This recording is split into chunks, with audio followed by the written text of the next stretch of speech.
ठाणे जिल्ह्यातील मुंब्रा येथील एका 23 वर्षीय तरुणाच्या हत्येने संपूर्ण महाराष्ट्र हादरला आहे. जुन्या वैरातून घडल्याचा संशय असलेल्या या प्रकरणात पोलिसांनी 2 सख्ख्या भावांना अटक केली आहे. नेमकं काय घडलं, पोलीस या निष्कर्षापर्यंत कसे पोहोचले, जाणून घेऊया संपूर्ण घटनाक्रम. नमस्कार, मी आहे राजू जाधव आणि तुम्ही पाहत आहात महाराष्ट्र क्राईम वृत्त.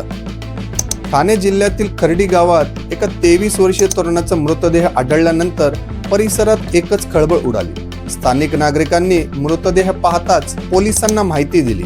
घटनास्थळी पोहोचलेल्या पोलिसांनी परिसराची पाहणी करून पंचनामा केला आणि तपासाला सुरुवात केली. या तपासाच्या आधारे पोलिसांना 2 संशयितांची माहिती मिळाली. त्यानंतर पोलिसांनी सापळा रचून 2 सख्ख्या भावांना ताब्यात घेतले. जुना वादाच्या कारणातून फैज सुलतान मालीन आणि त्याचा भाऊ अल्बान मालीन यांनी अमन मुस्तकीन शेख या 23 वर्षीय तरुणाची हत्या केली. हत्या केल्यानंतर त्याचे मुंडकं धडापासून वेगळं केलं आणि त्याचे दोन्ही हात तोडून त्याचे प्रेत खर्डी गावात टाकून दिला होता. विशेष म्हणजे हत्या करतानाचा व्हिडिओ सुद्धा बनवला.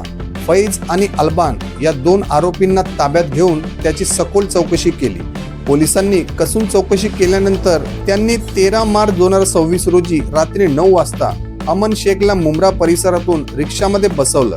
नंतर त्याला निर्जन स्थळी नेऊन त्याचा धारदार चाकूने गळा चिरला.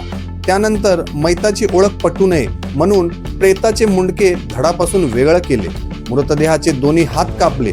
नंतर खर्डीगाव येथे मृतदेह टाकून दिल्याचे कबूल केले. या घटनेमुळे ठाणे परिसरात भीतीचे वातावरण निर्माण झाले असून नागरिकांनी कायदा हातात न घेता कोणत्याही वादाचा मार्ग कायदेशीर पद्धतीने काढावा असे आवाहन पोलिसांनी केले आहे.